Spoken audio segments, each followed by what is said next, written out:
I still remember the weight of his hands on my hips. Strong, calloused, ingrained with the rich Delta soil, yet the way Remy touched me held a reverence that belied their roughness.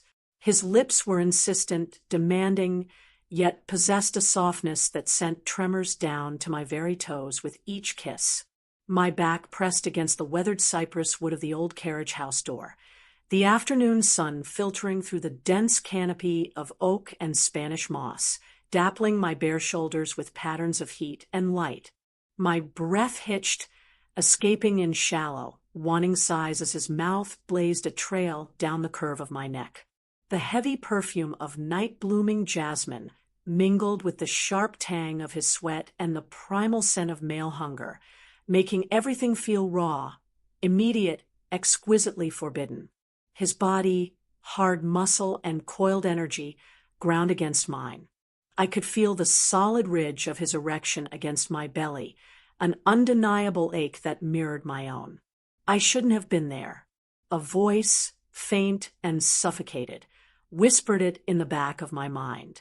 But in that humid, hidden corner of the courtyard, nothing existed but the electric current arcing between us. Your loyalty, your messages, your shared secrets, they are the lifeblood of this space. If you're just tuning in, welcome. Be sure to subscribe. Touch that notification bell, because the story unfolding tonight, it's one that will linger long after the silence returns. It will have you questioning, feeling, wanting. Now let's delve deeper, because this story didn't truly ignite against that cypress door. It began weeks earlier, the day I stumbled into his private world. My name is Serafina. I reside in a grand, slightly decaying mansion in New Orleans' Garden District. Towering ceilings, ornate wrought iron. A courtyard garden fighting a beautiful battle against the relentless Louisiana green. My husband, Lawrence, is a man consumed by shipping fortunes and civic duties, often away, leaving me adrift in the echoing quiet of our lives. Our marriage feels like one of the meticulously arranged, slightly dusty floral displays in the parlor, beautiful from a distance, but brittle and scentless up close. I'm in my mid-30s, still possessing the kind of looks that draw lingering glances on Magazine Street. A slender waist, legs people notice, a certain curve to my hip that makes silk cling. But beauty is a cold comfort against the pervasive ache of loneliness. And Lord, was I lonely. Then he arrived. Remy Boudreau, young, perhaps mid-20s, with the dark, striking looks of his Creole heritage, handsome in that raw, sun-burnished, sweat-sheened way that speaks of physical labor and latent power. His body was a testament to digging, hauling, pruning, lean muscle etched under perpetually tanned skin. Lawrence hired him to reclaim the wild courtyard garden. But every time I saw him, shirt plastered to his back as he wrestled with overgrown jasmine vines or hosed down the flagstones, I felt like I was the one becoming untamed. Still, I maintained my composure. For weeks, only polite nods, offers of iced chicory coffee delivered with trembling hands. But everything shifted one oppressive Saturday afternoon. The air hung thick as velvet. I was looking for Remy, needing help with a heavy, cracked terracotta planter near the fountain. I crossed the courtyard towards the old carriage house, which served as his workspace and modest living quarters. The side door was slightly ajar. The hinges groaned softly as I tapped and pushed it open wider. "Remy," I called, my voice barely disturbing the heavy air. No response. And then I saw him. He was lying back on a simple cot, eyes closed, one hand moving rhythmically beneath the thin linen sheet pooled at his waist. Moving slowly, deliberately, passionately. His broad chest rose and fell, lips slightly parted, emitting a low, almost inaudible groan. And then the sheet slipped lower. I froze. My throat constricted. Mon Dieu, I'd never seen such potent masculinity. So full, so fiercely present. My heart began to hammer against my ribs like a frantic drumbeat. A traitorous heat bloomed low in my belly, my thighs clenching involuntarily. I wanted to retreat, to gasp, to announce myself, anything. But my feet were rooted to the worn floorboards. I just stared. Then, his dark eyes snapped open. They found mine across the small room. A strangled sound escaped my lips. I spun away, muttering incoherent apologies, fleeing back across the courtyard, as if the devil himself were chasing me, the clatter of my sandals loud on the stones. That night, sleep was impossible. Every time I closed my eyes, the image burned behind my lids. Remy, his powerful form bathed in the dim light filtering through the carriage house window. The way his muscles had tensed, the sure, knowing grip of his own hand. I slid beneath my own cool sheets, the expensive linen suddenly feeling inadequate. My fingers drifted downwards, hesitant at first, then bolder. I imagined his calloused hand, not mine. His lips, not the empty air against my skin. When the release finally shuddered through me, I bit down hard on my lip, silencing the name that wanted to escape, Remy. I had never done that before, never whispered another man's name in the dark. The next morning, shame warred with a potent cocktail of curiosity, obsession, and raw, undeniable desire. The truth, sharp and unsettling, was that I wanted more. I craved the touch of a man, like Remy, a man who didn't just see the poised wife presiding over a garden district relic, but the woman simmering beneath the surface, aching for a spark to ignite the tinder. And the most dangerous thought of all, I suspected, deep down, he wanted me too. Thank you for staying with us, for sharing this journey. Your support truly illuminates this space. If you're new, don't hesitate. Subscribe, like, let us know you're here with a comment. The heat is rising, the air is thick. What happens next is only getting more intense. The days that followed were strung taut with an unspoken tension. I couldn't look at Remy without that image flashing in my mind, couldn't hear the rhythmic snip of his shears or the creak of the courtyard gate without my pulse quickening. I found myself lingering by the French doors, peering through the sheer curtains, watching him work. Shirtless often, in the oppressive humidity, sweat tracing pathways over the defined muscles of his back and shoulders. The Louisiana sun gilded his skin, and I couldn't tear my gaze away.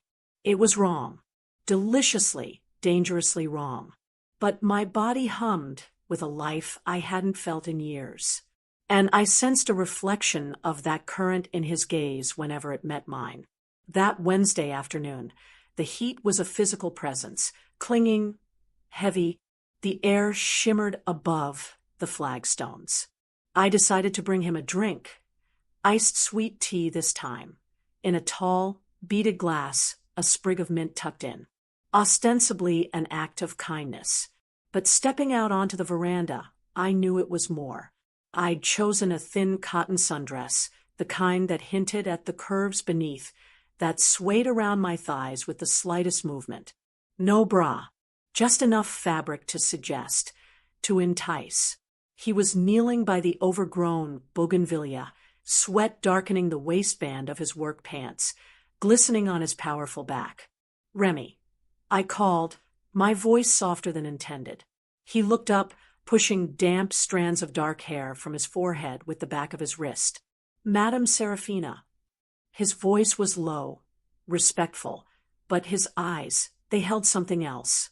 I smiled, a slow curve of my lips. It's brutal out here.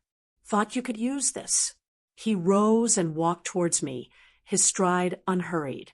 His eyes did a slow, deliberate sweep of my body, lingering just long enough to make my skin prickle with heat. He reached for the glass, and our fingers brushed. A jolt, sharp and immediate, like static electricity on a dry day. Warm, swift, perilous. Merci, he murmured, his voice a deep, smooth rumble. I watched the strong column of his throat work as he drank, the condensation from the glass dripping onto his bare chest. I imagined tracing that droplet with my fingertip, tasting the salt on his skin. I was trembling inwardly, fighting to maintain a facade of cool composure, but I knew he saw it. I knew he felt the charged air between us. "You all right, madam?" he asked, a subtle challenge, a new boldness in his tone. I hesitated, the humid air pressing in. Then, something inside me fractured, some carefully constructed dam giving way. "You can call me Serafina," I said, taking a small, deliberate step closer. A slow, knowing smile spread across his face. It transformed his rugged features into something devastatingly attractive. "All right, Serafina." The way he lingered on my name felt like a caress, intimate and forbidden. The following days were a dance of escalating intimacy. Short conversations about the garden, the weather punctuated by loaded silences. His gaze lingered longer now, openly appreciative. His compliments, once polite, grew warmer, more personal, and I began to play with fire. I'd bend lower than necessary when handing him a tool or the iced tea. I'd run the tip of my tongue over my lips slowly, pretending to consider a question. One afternoon, retrieving a fallen gardenia bloom, I let the thin strap of my sundress slip from my shoulder, feigning unawareness. His eyes tracked the movement, dark and intense. Then came Friday. I was wandering the courtyard, pretending to inspect the newly blooming hibiscus near the old fountain, its gentle splash a counterpoint to the buzzing cicadas. Remy was nearby, trimming back the rampant jasmine vines that threatened to consume a weathered stone bench. I leaned over the fountain's edge, feeling the cool spray on my skin, allowing the hem of my skirt to ride up the back of my thighs. I didn't hear him approach, but I felt his presence behind me, a palpable wave of heat. "You enjoy the garden, Serafina?" he asked, his voice closer than I anticipated, a low murmur against my ear. I straightened slowly and turned. We were inches apart. His chest was bare, damp with sweat, smelling of earth and exertion. His eyes, deep and searching, locked onto mine. "I do," I whispered, my voice husky, "especially lately." Neither of us moved. The air between us crackled, thick with unspoken desire, heavy as the storm clouds gathering over the Mississippi. His hand lifted, slowly, deliberately.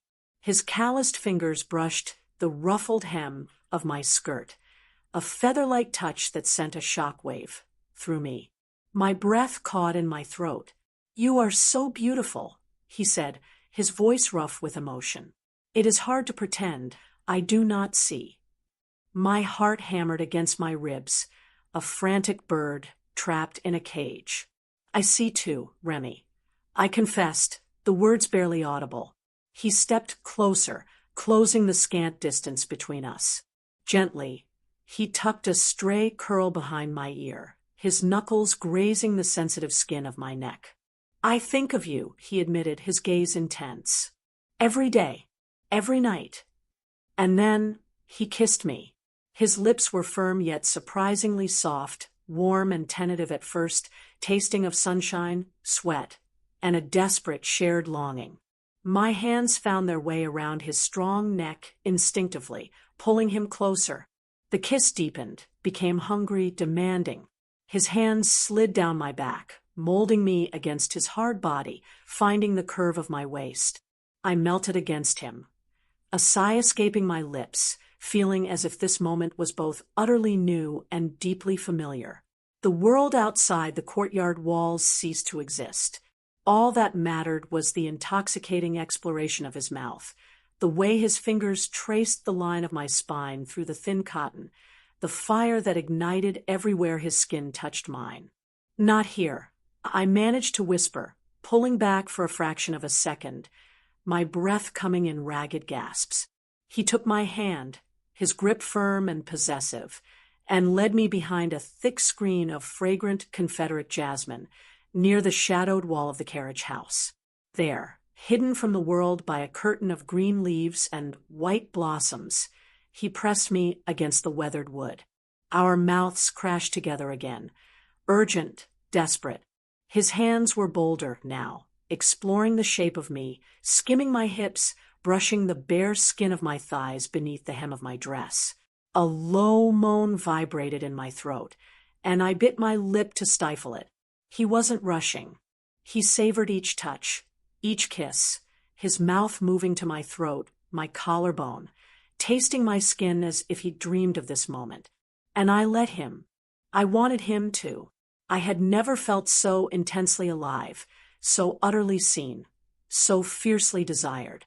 When we finally drew apart, breathless and trembling, my dress was crumpled, his dark hair appealingly tousled. A wicked, conspiratorial smile touched both our lips.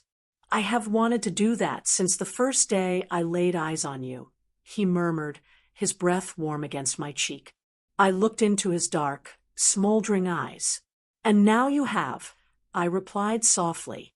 But we both knew, with a certainty that was both thrilling and terrifying, this was far from over.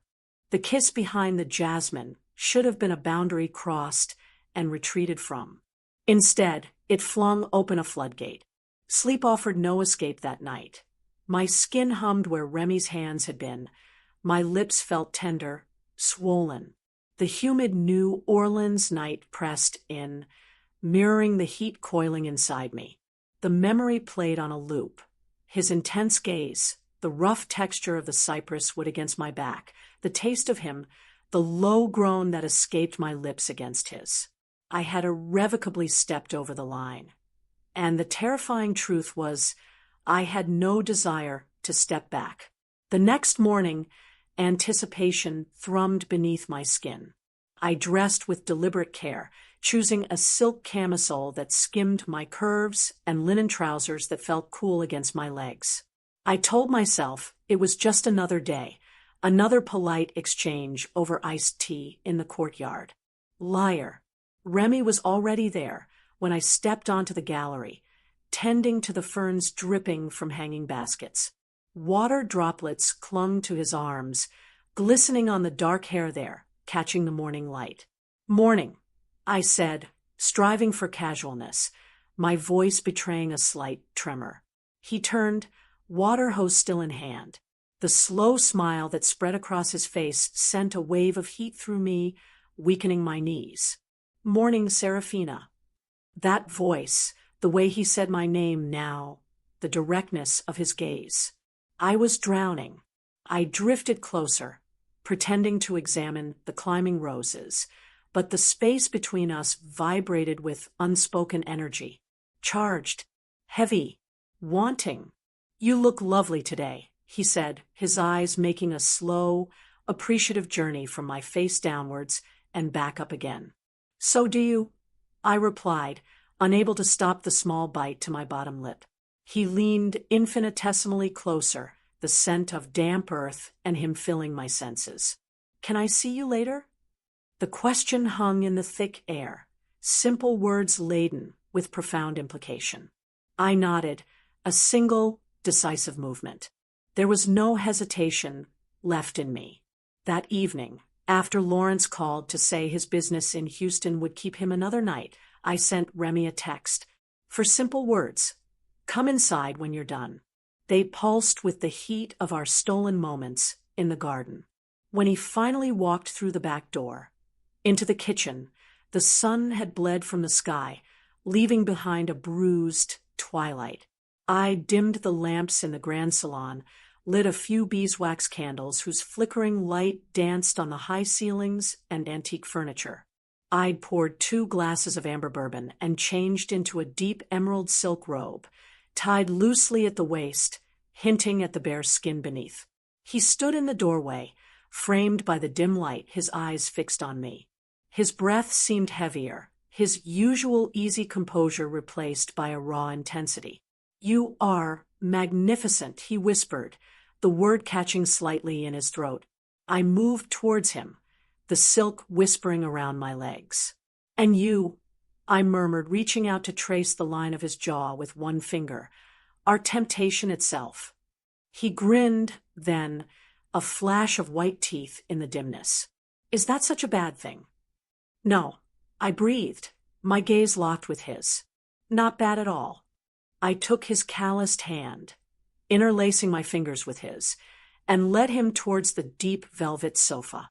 We sat close, thighs brushing, shoulders touching. The air crackled. My heart pounded a frantic rhythm against my ribs as I leaned in, pressing a soft, lingering kiss to the warm skin of his neck, just below his ear. A low groan rumbled in his chest, a sound that sent delicious shivers down my spine. His hand, large and warm, slid up my thigh, fingers tracing slow, deliberate patterns on my bare skin beneath the silk, sending sparks along my nerve endings. I tilted my head back, inviting him, and his mouth found mine again. Deeper this time, more confident, acclaiming. My robe loosened further as his fingers found the knot of the sash. His lips trailed fire across my shoulder, my collarbone, finding the sensitive hollow at the base of my throat before moving lower, towards the curve of my breast. My hands explored the hard contours of his back, mapping the muscles beneath his thin cotton shirt, pulling him closer still. There was no hurry.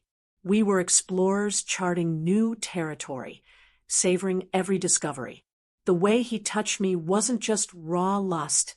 There was a tenderness there, a desire to learn the landscape of my body, to know me. His hands were sure but gentle, his lips worshipful. And when we finally gave in completely to the overwhelming tide of heat and need sinking into the plush velvet cushions, it felt less like a transgression and more like destiny. Not just physical, but an emotional collision long overdue. Later, we lay tangled together in the candlelit dimness, the faint strains of a distant trumpet drifting in from the street.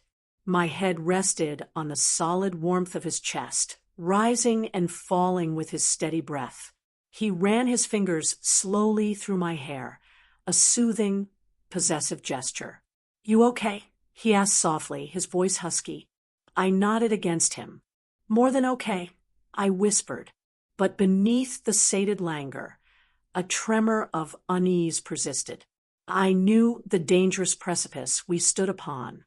Lawrence, our life, built on appearances and unspoken disappointments, now fractured by this secret, passionate truth.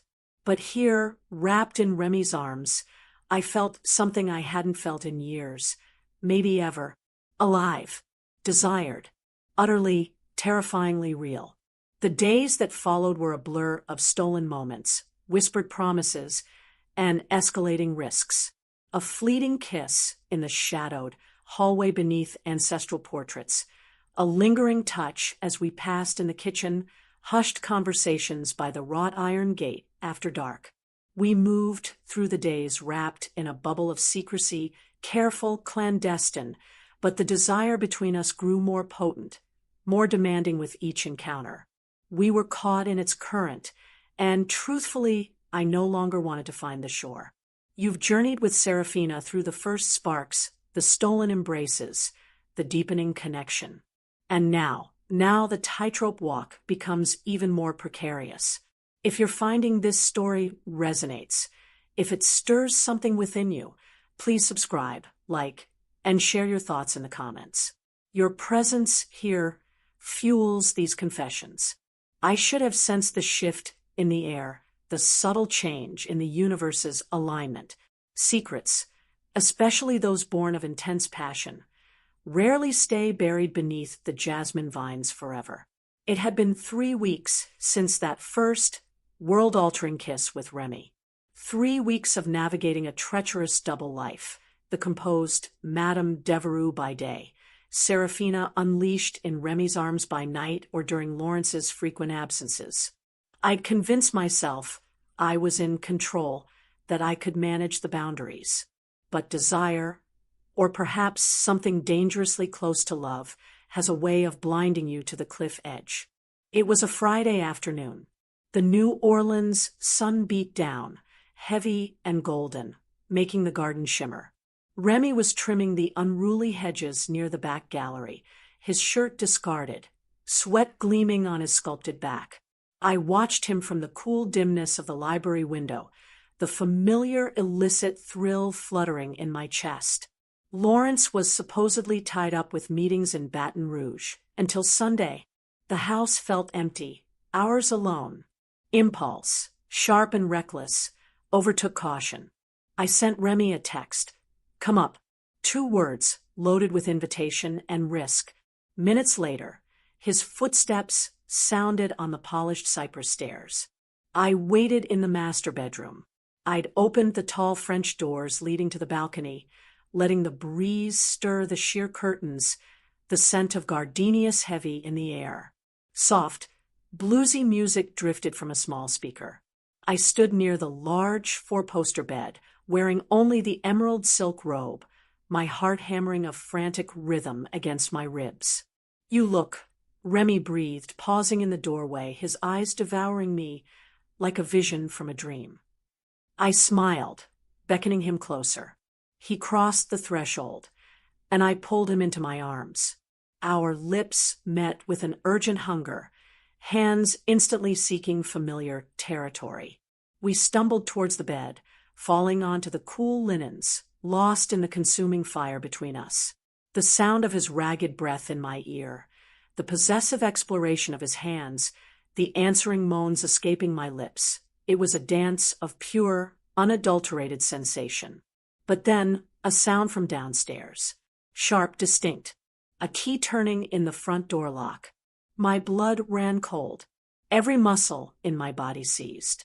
Remy froze above me, his eyes wide with alarm. No, I whispered, shaking my head, denial warring with rising panic. No, no, no. I scrambled off the bed, clutching the robe tightly around me.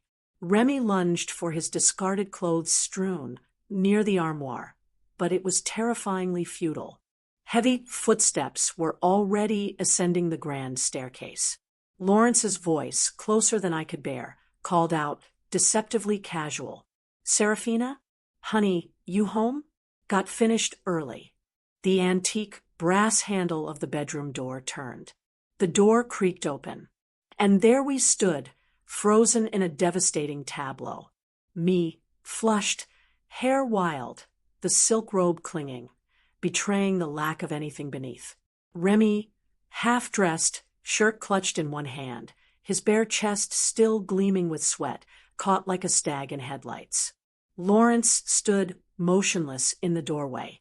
His gaze swept the room, the rumpled bed, Remy's discarded boots, landing finally with crushing weight on me. There was no immediate rage, no outburst, just a profound, shattering silence. Then his eyes, usually distant or preoccupied, focused on mine with a clarity that stripped away all pretense. There was no confusion, no room for denial, only a deep, visceral pain etching itself onto his features, a look I had never witnessed before and would never forget. His keys slipped from his suddenly nerveless fingers, clattering loudly onto the polished floor. I came home early, he said, his voice unnaturally calm, each word precise, devastating. To surprise you. I opened my mouth, but no sound emerged. My throat was closed tight with shame and terror. Remy took a step forward, his voice low, rough. I should leave. Don't. Lawrence interrupted, raising a hand, his voice gaining a hard edge. You've done quite enough. He turned his full attention back to me, his eyes boring into mine. Why, Serafina? The question was quiet, yet it echoed in the sudden, suffocating silence. Why him? I dropped my gaze to the intricate pattern of the oriental rug, unable to meet the raw hurt in his eyes. I don't know. I whispered, the words tasting like ash. I didn't plan this. It just happened. He gave a short, sharp shake of his head, taking a step back, away from the wreckage. You were my world, Serafina. The bedroom door clicked shut behind him, the sound as final as a gavel strike. That night, the grand house felt cavernous, haunted by silence and the ghost of what had been. Lawrence didn't return. I sat alone in the darkness, wrapped in a suffocating blanket of guilt and regret. Remy stayed, holding me as silent tears tracked pathways down my cheeks, offering a comfort that felt both essential and impossibly complicated. My heart was a battlefield, torn between the devastating consequences of my actions and the undeniable, raw truth of the connection I'd found.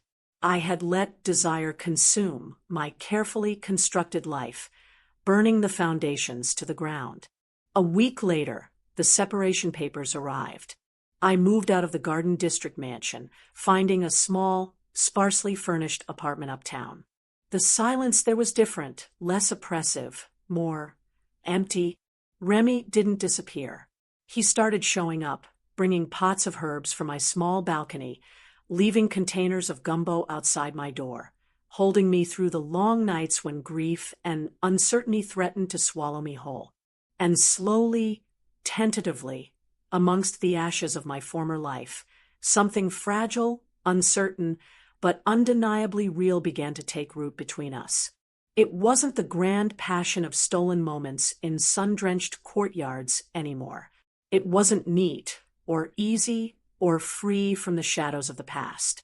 But it was ours.